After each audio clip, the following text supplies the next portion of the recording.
Welcome to the J.Geiger Studios podcast, where we help you achieve your ideal outcome.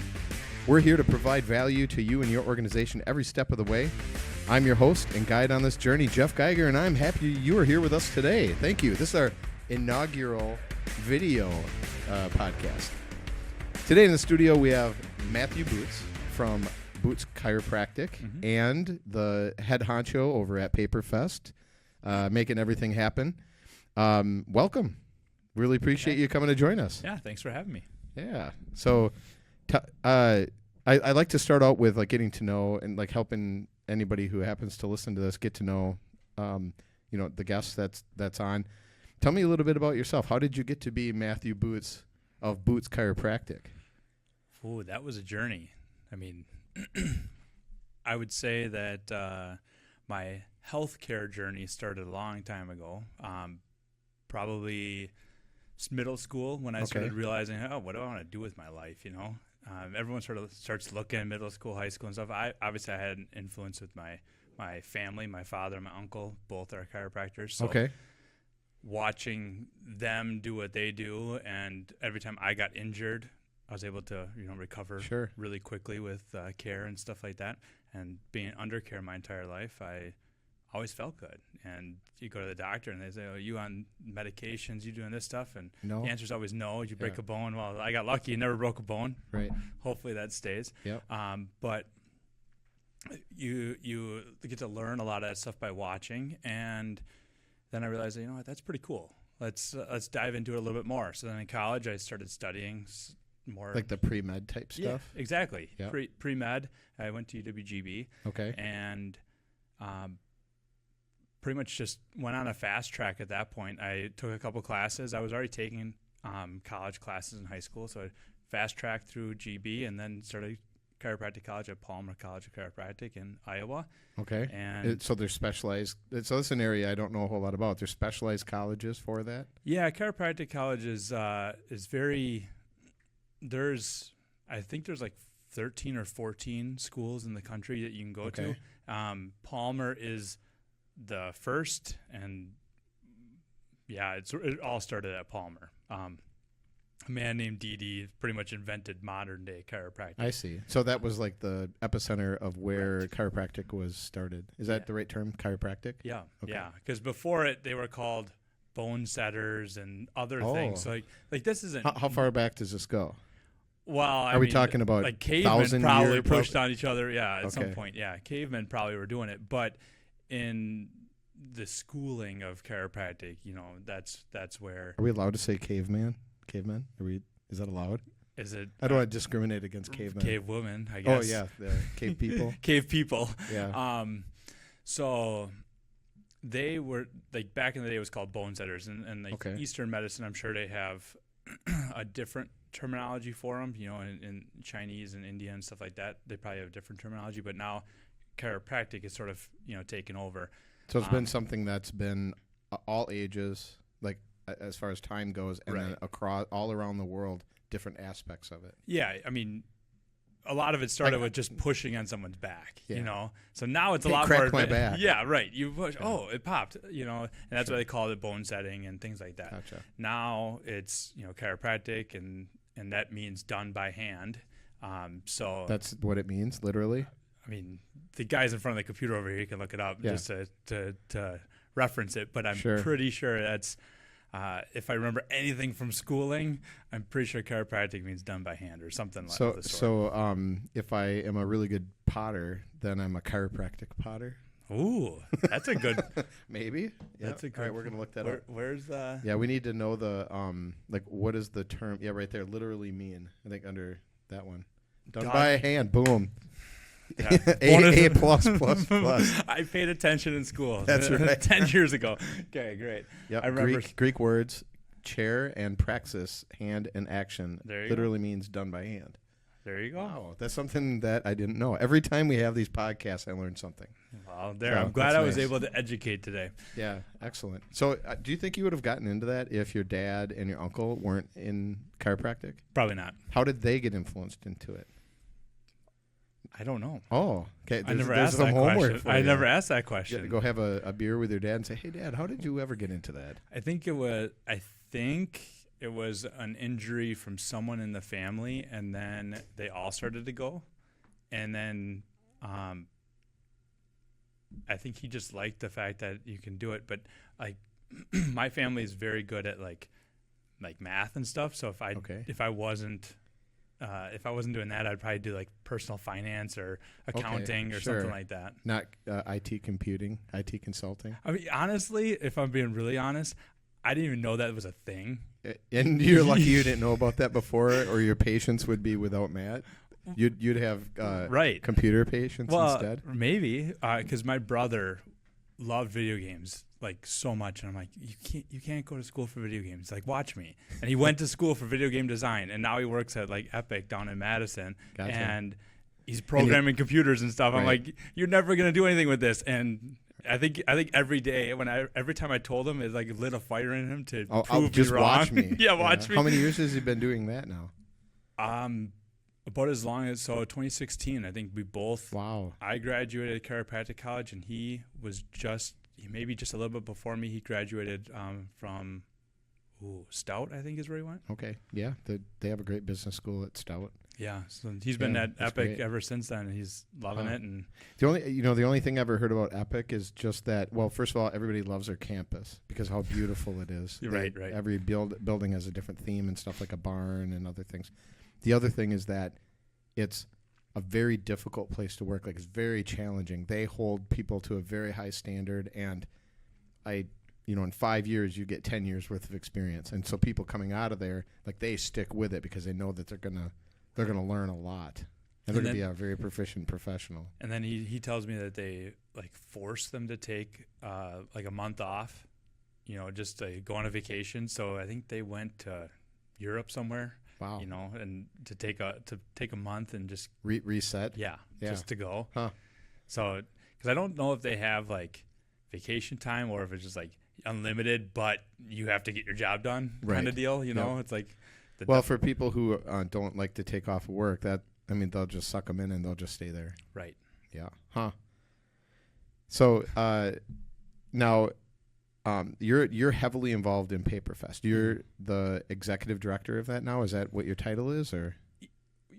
Technically, it's president. We've never really used executive director, but I mean, if you were to use that term, I guess that would be fit too, because we have a team of directors. Okay. And you're like I'm like the head orchestra. You're conducting the orchestra of Paperfest. So, Why don't you tell everybody a little bit about Paperfest? How did it come to be?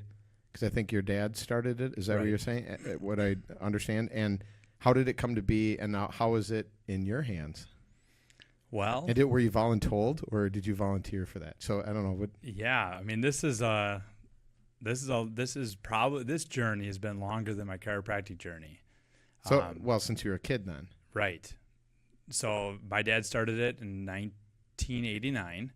And I was born in 1991. Okay. So I don't know life without Paperfest. Yeah. So you're 32? Yeah. Thank you, because I wasn't going to do the math. Is that right? Yeah, probably. 33? I will be. Depends? I will be 33 in October. Okay. So, yeah, I've experienced 32 years of Paperfest, right? And I would say that it started way back when. The stories I was told, my dad and his cousin were on a trip down to Milwaukee to, I think, watch the Brewers or something. And my dad's like, you know what, we should throw an event together. And he's like, what are you thinking? Well, yeah, what are you thinking? Why? Yeah. And they used to have, like, I don't know if it was, I put the history on a website, so I never had to think about it again. But I think it was the Kiwanis or someone had like a picnic. Okay. The Legion would have Sunset Park in Kimberly. I think they did them like throughout rotating. But they would do this picnic and then they stopped doing it. And he's like, well, we should just try to pick something up.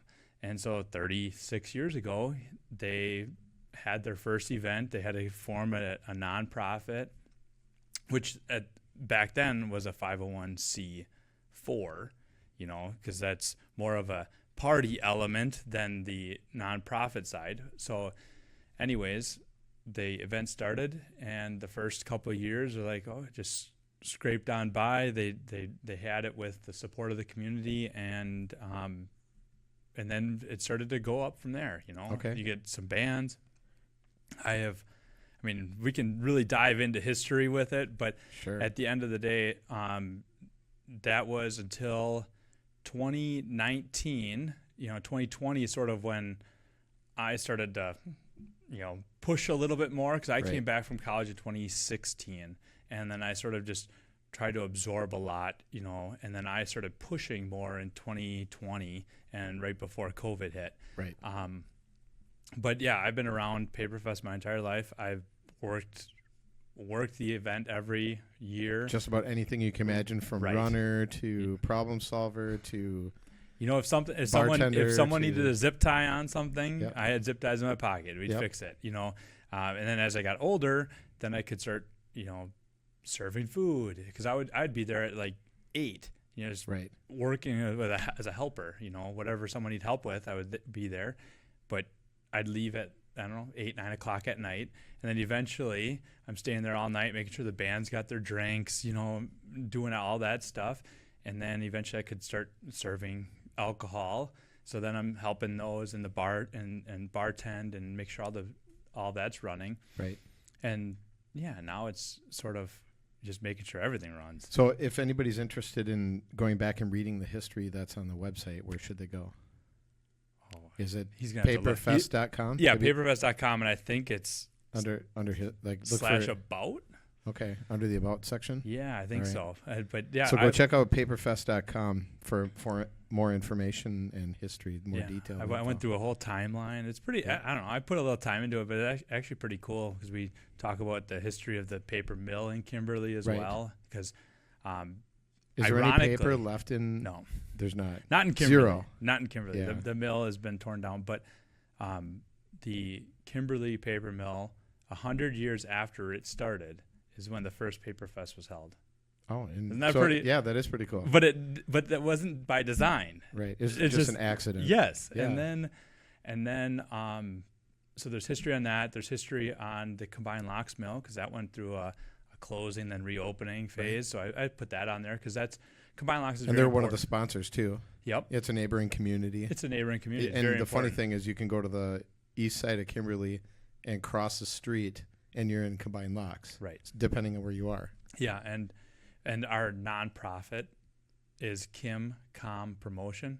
I see. So KimCom, as in Kimberly Combined Locks. Gotcha.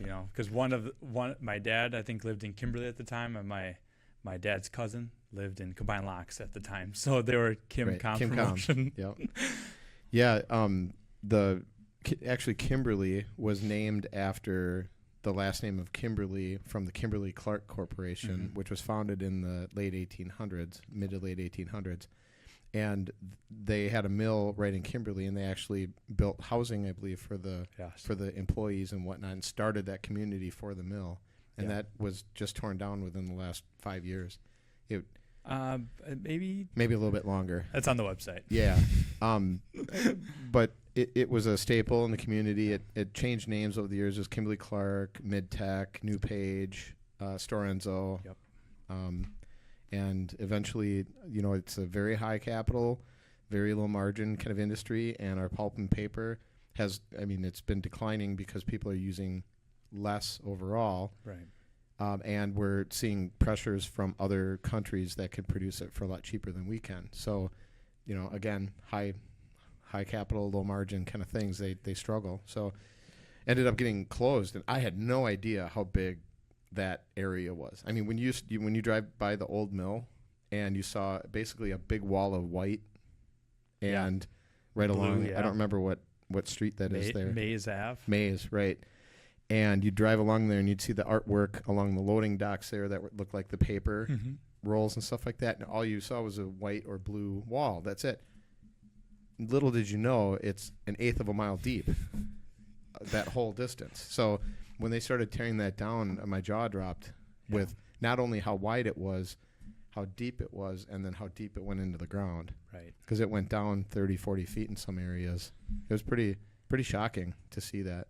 It's and the amount of people that work there. Yeah, look at this. Yep, here Jordan's pulling up some pictures. Yeah, keep going. I would say the amount of people that work there, it was pretty big for the community to have that close. You know, that affected a lot of people, and I know that's why it's such an amazing thing that Combined Locks was able to, you know, that mill, they were able to fight and keep that open.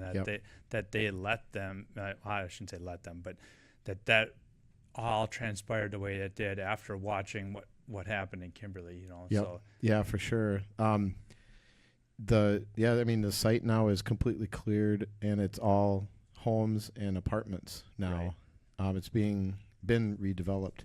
But they did a good job with the redevelopment, making, you know, trying to bring some positivity to the community after such a hard time. So the redevelopment's nice. And do you think that's part of the reason why there's a Festival Foods that's coming in the old Shopko location, and it's because there's going to be more people living there, more traffic, that sort of thing? I mean, that's all I've heard was that one of the busiest Festival Foods that they have out of all of them is the Darboy one. So they're just trying to, I guess, alleviate some pressure. But I have honestly, I'd be speculating either way on how. Well, it's good for the community of Kimberly. So I mean, just like Paperfest is a good thing for the community. It's going to make it a lot easier for us to go get stuff during the event. That's what we were talking about this year. It's like, oh yeah, when that's open, we just have to drive like a half a mile down the road. That's right. Yep. You can put in an open order with them and say, hey, can you run this down here? Right. Yeah. Maybe they'll sponsor.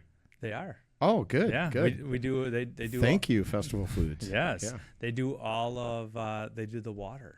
So okay. All of our water. Great. So outstanding.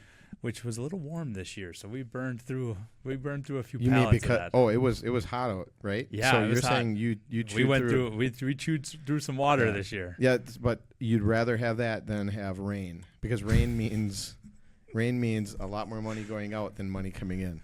Yeah, rain's not good. Rain. You know, anytime an event's happening, I always throw a prayer up for good weather for them, because I know how stressful it is when Mother Nature decides that it's a good day to rain, because it's not just you. It's also, I'm assuming that all the vendors that are in there, they either make or break on that day. Right. I don't know how the midway rides and stuff like that, do they go based on the amount of people that cycle through there, or is it just a flat fee for that? No, everyone's so based on volume. Yeah, so for Paperfest to remain a free event and for us to have so many things going on, everything is percentage based. Okay, so they all get a percent of everything that happens. So why don't we back up a little bit? Tell me about the what's the purpose of Paperfest? Like, what's your value? Like, why Paperfest? And then what do you do with the funds generated? Sure. Yeah. So Paperfest is designed for to give the community something to gather around. So that's initially what it was created for. So now we continue to put an event on for the community and try very hard to keep it, a free admission event, so people can come out. So no tickets. So you get to see all the entertainment that you want for free. Yep. And we try to do. So you do it through concession sales and things like that. Yeah, sponsors, really. I mean, at the end of the day, it comes down to sponsors helping us fund the event, so that way we can keep bringing national bands in and high-level local bands and not having to charge a cover charge or anything. How long have you been bringing in national bands? That's a fairly recent thing, right? Well, my dad would bring in some bands, back in the day, there was Gin Blossoms. Okay, sure. Which now they're actually really big. We brought them in back in the early 2000s, when it was more relevant, and it was, that was a good crowd. But now we looked at bringing them back and whoa, they want way more than we paid them back then. He brought in That's probably a residual. They've gotten more popular because the 90s, 2000s music has gotten really popular. Yes, so. it is. Yeah.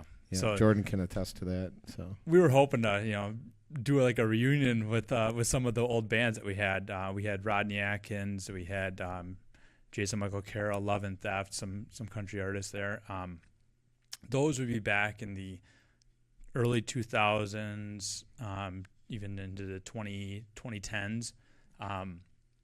So there were some national bands. I think the Hermits was a national band. Hermits there was a national band back in the day. So they would try to bring him in if there was routing and it all lined up. But the stars had to align, you know, because again, funding back then especially wasn't all there, you know, to just spend as much as we're doing now. And now you plan a national act for each of the key nights. Yeah. So Thursday, Friday, Saturday. Yep, the biggest nights. Yep, and we try to do a national band that has name recognition in its in their genre. Right. So country, rock, whatever. Okay. Yeah. So our historically in the last 2 years, we've done modern country, a classic country, and a classic rock. Gotcha. That sort of feels like the best. You go hard rock or you go metal. You're too narrowing the people that would come. You're saying that these bands appeal to the widest audience, essentially. Yeah, and they're okay on our insurance policy, because you sort of going too hard of a rock band, and then the insurance company looks at what the people you're going to bring out is going to be, and then now your insurance rates start to change.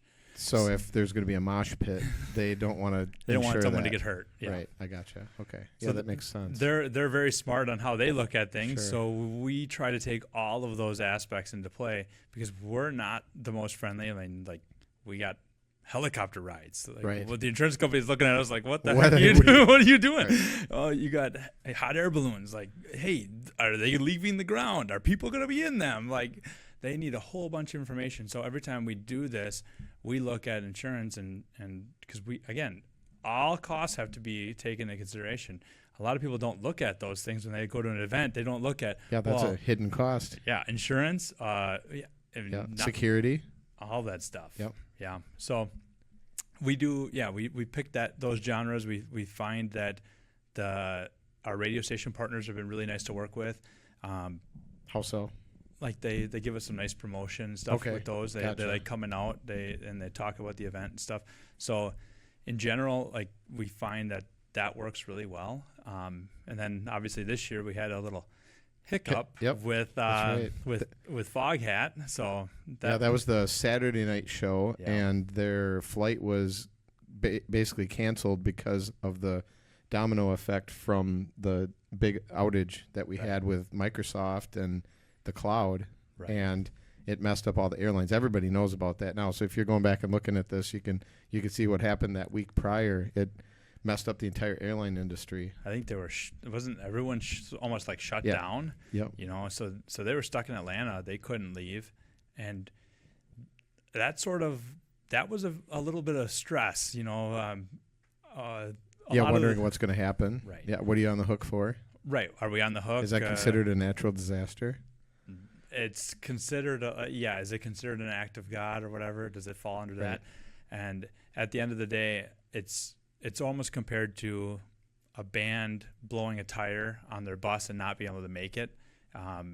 It's technically on the band.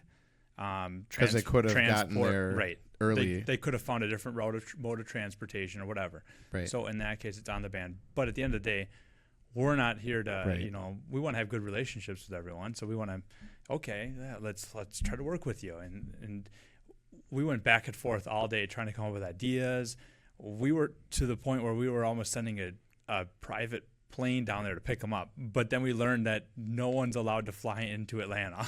So we're like, okay, well, how far do you have to drive? And then we figured it was not close enough to make it really reasonable to get there. So, by 3 o'clock in the afternoon. You made the call by 3? Well. Or you pretty much knew it was a done deal by then? So I had a strong feeling actually by 11:30 the night before when their flight didn't leave. Right. And then they were like, oh, well, we got one the next morning. Great. Okay, let's see what that is. And I'm already like, I didn't sleep at all that night. I mean, headaches of president of Paperfest. We were sitting in the trailer, and everyone's like, okay, well, here's a couple ideas, but good luck. And so anyways, we sat back, and a couple guys talked about it, and like, okay, well, what are we gonna do? And we threw a couple ideas out there, but again, nothing.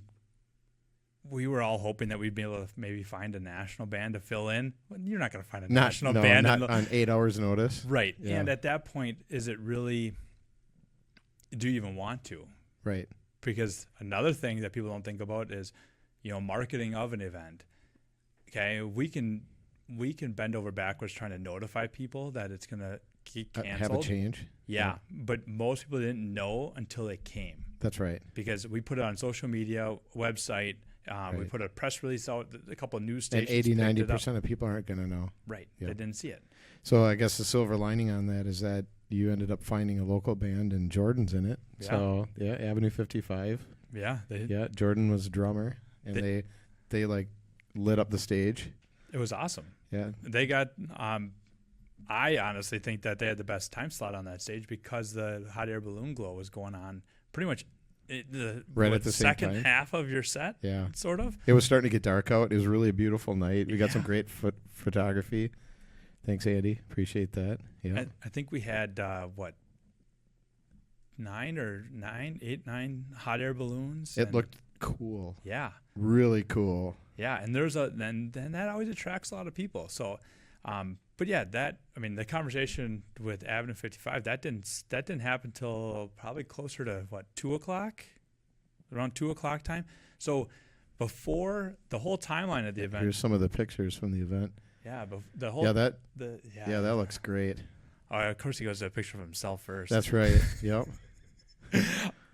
So got his rebuilding together hat on. So. Oh yeah. Yeah, there he is, cross sticking. Yeah. Yeah, we got some great photos. Did we share these pictures with you? I don't think. How many do we have? A lot. I want them all. 500.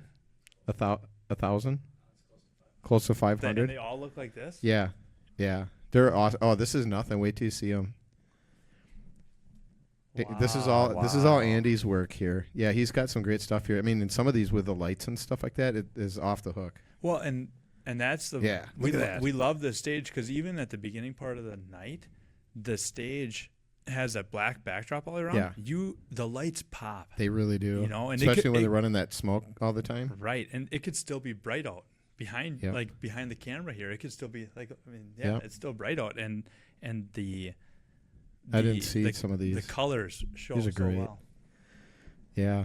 But yeah, so I think that was around 2:30 that Avenue 55 got the call and went back and forth, and I think that was a pretty quick conversation. I think it took about 3 minutes of, hey, call, you guys available? Yeah, we'll be right back. Okay, yeah, we'll take it. Done. Yeah, it was like... It just happened that they were available, and I think the thing with Paperfest is it's a prestigious thing to play. Like, if you're playing Paperfest, you're in that short list of local bands. So that's a really good thing. Yeah, I mean... A good reputation you have. Well, I mean, that's what we're trying to create. A lot of bands do like to take they like to take the fact that they played at Paperfest and they can go to other venues and say, hey, we played Paperfest. Oh, okay, well, you played a festival. Yeah, we'll have you at our bar or whatever. Yep. Or other festivals, because obviously, again, being a free admission event, we don't pay the best, but that's where sponsors come in. That's where bands take a cut, and everyone sort of works together to create this event for the community. And in general, we try to give them back in advertising. Obviously, Avenue 55 didn't get to capitalize on a lot of that because we were talking about they didn't show up in up. any of your print, posts, any of that stuff didn't show up in that until what 4:45 when it went out on Facebook. It's like, okay, now we blast it. Now, by the way, that post did very well. Right. So there's a lot of people that saw it, but is that the same as being blasted, for a couple months? That's what we found out about marketing, is that you can't just rely on one campaign or something. It has to be a drip over time. It takes people time to let it sink in and be familiar with them, and so it's a little drip, drip, drip. So sure, they didn't get that, but we got some great photos out of it, and there's more than that you didn't even get ready, right, Andy? You have like 500 more, something like that. How many pictures did you take that night? Oh, I took Yeah. Did you take your finger off the trigger at all? I mean, that's 6,000 Yeah. to do that. Well, You that's just have the to thing. be like holding it down steady. Yeah, that's the thing you can do with digital these days is you don't have to care about the money you're wasting on the film. On the film, yeah. Right. So, and then, you know, I'm assuming you did some post-production editing where you make some of the colors pop a little bit more because you can play with the contrast and things like that. And he stayed up Sunday. Like he spent a lot of time on Sunday getting those ready. I mean, hours, like 4 hours or 5 hours, working through those at least. So I appreciate that, by the way. Oh, So yeah, did a really good job. There's some really great things in there and some really creative ways to look. 391 that he's edited. Yeah, there. Yeah. That's incredible. Yep. And they're very. I mean, these are awesome Yeah, pictures. and they're really high resolution too, so you can use them. You know, you can blow them up any size you really want. Well, the easiest ones for me to use are the ones with like the Paperfest flag in the background. Yep. Those are like Gold. yeah, Yeah. because the hard part. So going back to the bands and wanting to play at Paperfest, this last year we had over 120. I don't know the exact number, but they submitted online to perform at Paperfest. Now we have 36 slots, and that doesn't include the headliners, which we did not. Right. I mean, headliners we have to reach out to, and even on the like boogie and glam, those conversations are had well over a year in advance. Right. You know, for those guys. Because they book up that far in advance. Well, and because you want them on certain nights, and, Right. and there's a whole lot of logistical things. But then it's building that puzzle around everything. And so once you have a national band, which we don't usually book until, you know, the beginning of the new year, then everything starts to domino into place like pretty quickly because, okay, now we know this night's going to be country. Okay, now who do we want to put with the country band? Okay, now if with this stage is country, this other stage can't be a lot of country because now they're competing. Right. And we try to give something for everyone. And so all things considered, I think the best night, like music-wise, was Friday night. We had glam band on one side, Michael Ray, country artist on the other side, and then the original stage sort of had a different type of feel as well. So Sure. you really could find your fit, Yeah. you know, whatever type of music you like. Justin went to that night. He said it was really great. I had to be at the night market, but he said that was a fantastic night. Yeah. So what's your favorite part of the festival? Is it the music, the people, community bringing them together? What? Yeah, it's the blend of everything. I personally really enjoy listening to music and dealing with the bands and things like that and that part. But like when the event's happening, I don't have time to sit and enjoy that. No. So I'm running all over the place. So but when I can take 5 minutes or whatever, 5 seconds to step aside and just look out in the crowd and you see everyone just Having a ball. smiling, Yeah. having fun. That's the reason that we do it. You know, Right. you talk to any of the volunteers, any of the guys, the directors, any of the grounds crew, the guys who are very instrumental to making everything happen because some of these guys take a week of vacation from their job To do work. to work. Yeah. And so, There has to be something there. right, we're weird, Yeah. you know, because one of the guys is like, yeah, it's like a family reunion. I see everyone for like a week straight, and then I might see them here and there, but it's like Right. a week straight that you get to be with everyone. And Yeah. so it's nice to know that all that hard work, that people are out there having a good time. So when you see pictures of, you know, kids Right. smiling and adults singing along and dancing, and you know, that's really why we do it. That's awesome. Yeah, I thank you on behalf of the rest of the community. So when you do this, so you mentioned before, the number one reason why you do Paperfest is community and providing something, like giving back something to this event. Mm-hmm. So that's the number one gift. I've heard that in past years that you raise a significant amount of money in addition to that too, that then goes out to that ends up getting dispersed out to the community as well through charitable contributions. So tell me a little bit about that and how that works. Yeah, so that's like the icing on the cake, the cherry on top, whatever you will. The purpose of the event is to create an event for the community. The Then with the proceeds, we're set up in a way that we donate the proceeds back to the nonprofit groups that volunteer during the event. So if there was no money left over, there's nothing to go around, and basically people are volunteering their time to help out. Right. But if there's excess left, then it gets divvied up amongst the volunteer organizations. Correct. Or whoever they're doing the work on behalf of. Yeah, so if you decided, there's multiple ways it could happen, but most common way is a group reaches out and says, hey, we would like to volunteer to raise money for our group, and our volunteer coordinator vets the group, makes sure it's a group that we can donate to, make sure it's legit. When they do that, then they share the volunteers sign up with their team. Mm-hmm. Yep, and then they get people to sign up, and then they select their group from the drop down.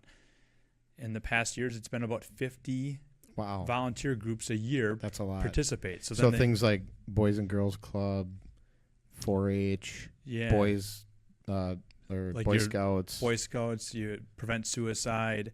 You got dance teams and gotcha.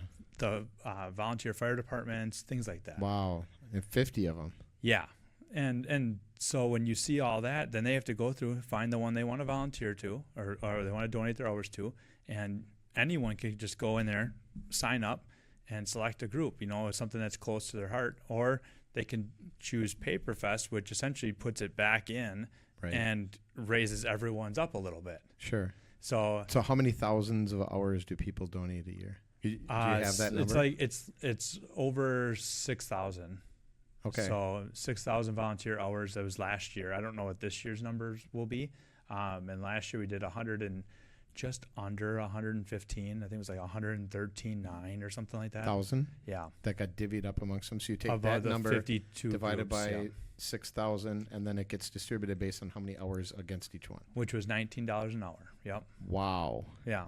So that is fantastic. Right. So that's where. Good for the community. Wow. And people are like, well, why don't you just get bigger bands and not give so much it's back? It's a balance, right? You have to, because you don't know what the weather's going to do. And if you bring so this is what a lot of people don't know, okay? If you bring a band in and it rains and the band gets canceled, the band still gets paid. That's right. Okay? They did their part. And even though we did our part, and Mother Nature said no, that's not on them. They had to give up a day, in their schedule. They could have been in another part of the country that didn't rain. Right. And still made the money. So if that was the case, they would only do indoor venues. And then Wisconsin, which is like perfect in the summertime for outdoor venues, we would get hurt a lot with bringing those bands in, because we wouldn't be able to get any. Right. So unfortunately, every band will get paid. I shouldn't say unfortunately. Unfortunately for us, every band would get paid automatically. So that's where our budget's really set based off of sponsor dollars. Then, depending on how well the event does, so the concession and all that sort of thing.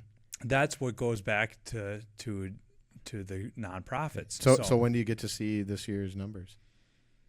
Because I imagine there's some follow up. It's been a couple weeks since the event, but you have to So we're still waiting on some everybody of the big. We're still waiting on some of the bigger bills. So obviously we know the band costs, but we don't know power and beer. Yeah, beer. We're waiting on a couple of beer bills. I think we got one food one yet to come. There's some bigger ones. Is it like a month or so before it sifts out? Usually it's right about now. All right. So anytime now we'll find out how well we did this year. The big thing will be once all those numbers come in, then we know roughly how much we have.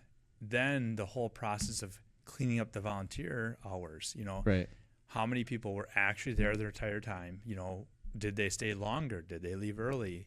Get everyone's shifts updated appropriately so we know. That sounds like something that some technology might be able to help you out with. Have you been thinking about that? That's in the pipeline. Good. We're hoping to see something like that. It was too late when we started thinking about it for this year, but we're hoping to do something for next year, because we think that that's going to be very useful. But because it would save a ton of time on the back end of figuring out the hours. So now once we know what the total hours are and we know what their total dollar amount is, then we just divide them like you said. Yep. Get an hourly rate. Then we go back and say, okay, how much did each group have? Well, the Kimberly Fire Department had X number of hours. Okay, X number of hours times whatever our hourly rate is, here's their check. Right. And we do have a limit. Like you have to have more than $200, which is like 10 hours, right? So we sort of say you can't just come in and work 1 hour. Right, because it creates a paperwork nightmare to Right. just write out a check for $20. Right. Yeah. So now understandable. we do 10 hours or something, Yep. which is usually like 3 shifts total. Right. Right. So so we're not hard on the number. If it's 3 shifts and there's 3 3-hour shifts, is nine hours. It's close enough. Close enough. Yeah. But we don't want to do it. Okay, you did like you said, you did an hour and a half. Good, thank you. But it's not realistic. Right. to- Well, it to actually spend ends that up time. costing you a bunch of time in order to make that happen. Like Right. the cost of an accountant to do the thing. And I know that a lot of volunteer hours go into doing that too, but you don't want to use their time up for those Yes. nitty-gritty things. Right. So yeah, that's where. So Paperfest is about community. We welcome people into the event, free event, put on, carnival rides, food trucks, 3 stages of music, 4 days, Yep. 36 bands, 100% volunteer. 100% volunteer. The admin costs are zero. Yep. Maybe if you want to count the really discounted storage facility, like we got a couple of them, but one of them we do have to pay a very discounted amount. I think it's $50 a year. Yeah, that's, like that's it's really zero. very discounted. Yeah, that's like zero. So most of it's all sponsored. So Right. without sponsors help, we couldn't do this. Right. So I think we have 128 sponsors, and yeah. How did we get in contact with each other? Because I know J.Geiger and the J.Geiger team Mhm. helped out with technology. How did that come about? So Vicky. yeah, Vicky, our volunteer coordinator. Yes. You ran into her, I think it was last year Yeah. when Avenue 55 was playing. Okay, right. Yeah. And that's, And I guess we talked a little bit about it, and then You learned a little bit there, and then me and you connected. And, Right. And then we should connect say you- you and I. right, you and me connected. Yeah. And then after that, we sort of sat down and with your team Right. here, I'm like, oh yeah, this is going to be a good fit. And Yeah, it has been. We're really happy about it because, being able to apply technology to an event like this, you can find some, efficiencies and things like that, and get you more information. And the one thing I don't know so in your finance area, they would throughout the park take in bills and take in like what happened throughout the day, and then all that stuff would get built up, and they'd have to go somewhere else and do the work. They were actually able to do it while being there at the park this year. Right. It didn't have all that work queue up for later, for Correct. after the event's over. Right? Yeah, you guys brought down Wi-Fi. Yep. And then And security. right. So the Wi-Fi was very helpful in multiple areas. Without that, I wouldn't. I mean, going back to Foghat, that would have been a nightmare to do because I was sitting on my laptop next to the Wi-Fi, sitting here, and I'm typing away, trying to put a press release together, doing all that stuff, and I'd had to go to my grandma's house, which lives like right down the road, to use her Right. internet.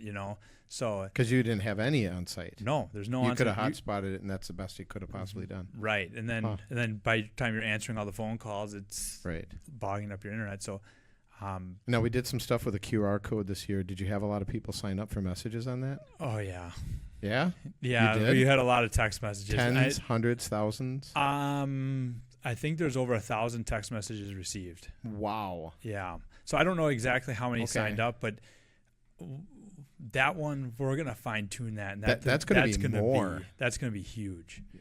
Because you can promote things going on.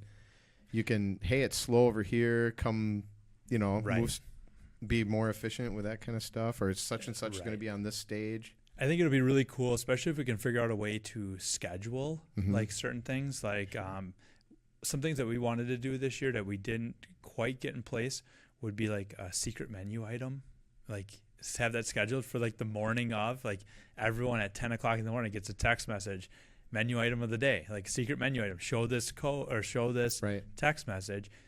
because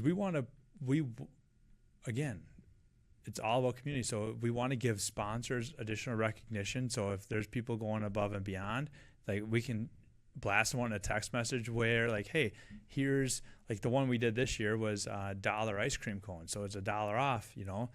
Hey, but Lamer's Dairy stepped up big and they do ice cream for us. And right. we wanted to give them a special shout, you know. Yeah, that's great. So there's a lot of those things that there's ideas, and we'll work with your team here and make sure that it's perfectly executed, but it's going to be good. Like that, the texting is going to be nice. We did security cameras. Yep. Didn't have that before. Nope, didn't have that. That's going to be great for helping, you know, monitor things, especially during off hours. Sure. There's a lot of ideas that the guys had after the year. So good. I can't wait to sit down. Yeah, I'm looking forward to it. I think we're sitting down with your team next week to throw around some more ideas. So yeah, I'm really looking forward to that because that's exciting to yeah. come up with those kind of things. And really what we want to do is provide better value to the people who attend. Right. Better experience for you and your team, and the ability to focus more on that better value to the end customer than on having to run around trying to figure out what's going on and who needs to be where when. Right. So yeah, that's really an exciting thing. So with Paperfest, and the chiropractic business is clearly a business too. Mm-hmm.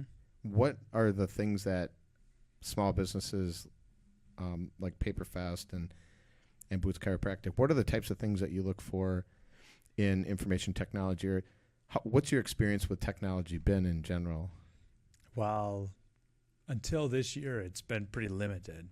I mean, at my chiropractic office, we have a website, and we might check it once a year. But do you take credit cards, and do you? Yeah, we take. Do you have a billing system? So you got to have a computer somewhere. Yeah, we have a computer. We have a electronic health records, sort of like Epic. You know, that's a major one. We have one that's dedicated towards chiropractic, and that. So you do a subscription for that, and so is it like a thing up in the cloud that you use? No, so they've been with them for that they've been there for since 1998. So it's right after Abacuses went away. Yeah, so they've been with this company since 1998, and it's pretty much, it's like it is a subscription, but it's very low because it's since like that company started. So we've been growing with them. Sure. But that is just for the electronic health records, and then they do the billing, the patient scheduling, the billing, all that stuff happens within that platform. So it can send right to clearinghouses, and it can retrieve all the files and import it electronically. So that all happens there. But then you have the external, like, yes, we have a credit card machine. And besides that, yeah, our technology is pretty limited there. So what are the things that small businesses would need from an outside place? Because we found when we were first getting started and we had 5-10 people or so, we would go to Best Buy, we'd go to Amazon or whatever, and we'd buy a computer, and then we'd say, here, and hand it out. And it's running whatever version of Windows is on it, whatever virus protection software is on it, and that's not good because it ends up that the virus protection software isn't being kept up. Windows isn't getting the updates it needs, so security risks end up happening, or things blue screen and go down, and you've got data stored on that device, and then you lose it. Those are all concerns, right? And I think nowadays, especially in healthcare with ransom and stuff, people are always trying to hack your stuff to then now you owe them, pay us $1 million and we'll give you your information back. Thankfully that doesn't happen all that often, but didn't it just happen to was it DataCare, AMC, or what? I'm not sure. Someone had to deal with that because they were down for like a week or two. Yeah, we'd have to go check the news on that because Yeah. we're not. I don't want to throw. We'll not. No, let's not do that one here. I don't want to throw anyone under the bus. No, I no, don't we don't know. wanna I do don't know that. exactly who it was, but I think and it might not have been local, but Yeah, it's been our customers have been really concerned about that, and Yeah. some we've heard a lot of rumors about different companies being hit and whatnot, and it is a big deal, and you have to be vigilant. It's as simple as someone getting a phishing email and clicking on it. And yeah, we actually did a simulation. Did you guys see the simulation that came out this week? The Microsoft account locked one. Did you see it? Did you click on it? Did you click on it, Jordan? No? you trained them well. That's right. Good job. Good job.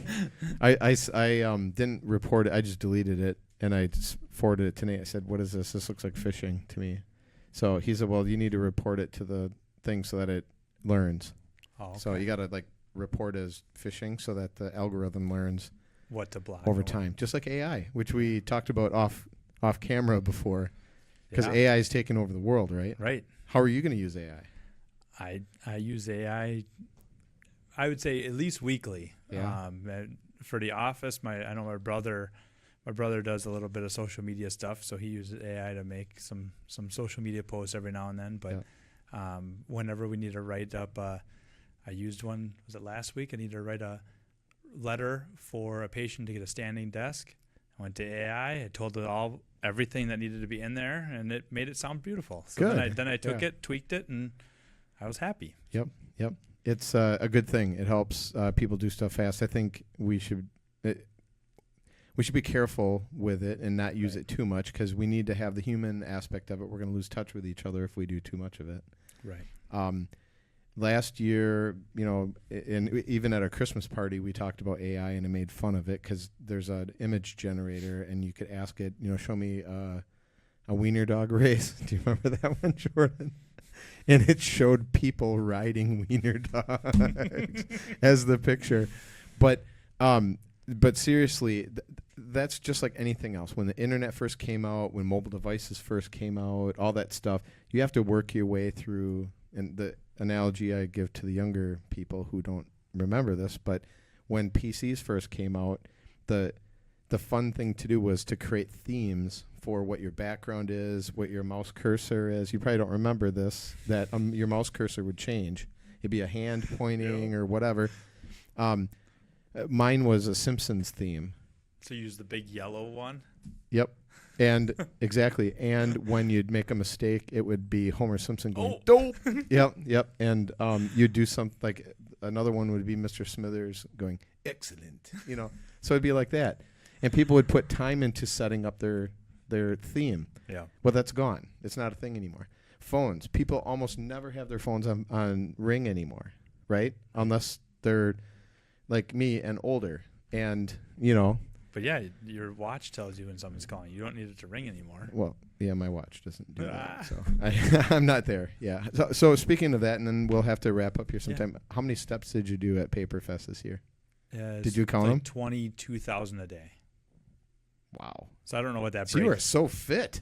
Yeah, for a week. I was joking with some of the production guys and said, "Yeah, this is my workout for the year. Yeah.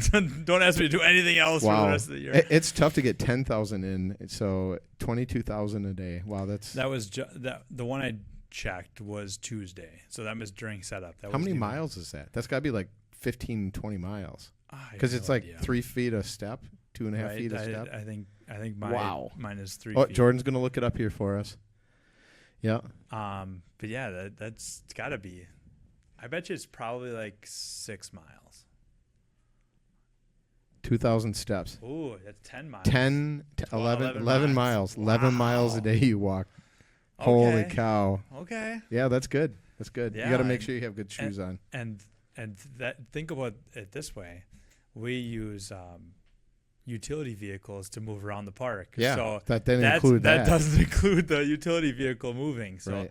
That's a lot of steps. Yeah, that's pretty good. Yeah, good for you. Good on you. Yeah, you can always advertise to volunteers. Hey, get your steps in. Yeah. Yeah. Come get fit. Come get fit. That's right. You want to walk back and forth here? Yep. Go carry a case of beer to the front tent, That's right. one at a time. Any parting words for our viewers today?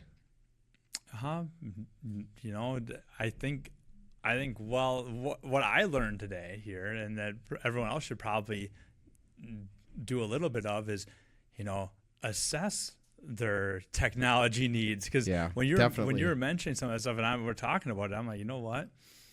Yeah, I mean, I think about the website, but you got the email, you got your fax, you got all of the different things that even a small business who doesn't think there's a lot of technology in it. I mean, I wasn't thinking it. Maybe you should have thrown me that question in the hey, you want to come in for this podcast? Maybe throw that question on. All right, we'll do that. We'll do that next time. But because I never actually put some thought to that, of the things that, because when you're not using technology like a big corporation who's sending out email blasts on a daily basis, or a text message, or this, obviously, like Paperfest, we're looking at doing the text thing, right? But that's something that, as a small business, what's the need for that? So think about anything you log into. Right. So if you log into it, whether it's a cash register, or a computer in the back office, or your website, or where you do process your benefits for your employees, things like that, anywhere you log into, you need to make sure that you have a good plan for how you're handling and keeping it secure. That's it. That's incredible. So could be a lot. Well, it is a lot, because we just use the password saver, and sometimes you don't even know you're logging into places. And that's incredible to think about that, and to have things backed up to the cloud, and to make sure that your computers are, because I know we're guilty of this. Our computers at our office are probably outdated. That we're running old versions of Windows. We're running. Well, it's time to get that fixed. Right. All right. Let's get that done then. So, all right. Well, I'll tell you what. I had a great time today, Matt. Thanks for coming by. That flew. It did. It was. We're actually over an hour now. So yeah, I really appreciate it. We could have done this for 3 hours. They better edit some of those things out there that are my rambling. Yeah, or my rambling. So, all right, we're so glad you were able to join us today. Make sure to follow us on LinkedIn, Facebook, Instagram, and YouTube for more exciting content. Make sure to reach out to us on our website and let us know what topics you'd like to hear us discuss, whether it's IT related or not. Hey, we're open to talk about new things. If you'd like to join the show and you're out there, let us know. We're going to be working on possibly even being able to do these remotely. So we'll see, where someone can join, maybe even from the space station. Should we try and get that? Yeah. Well, thank you for joining us for this conversation as you chart your course to your next destination. May your journey be filled with purpose and confidence. Until then, stay true to your compass.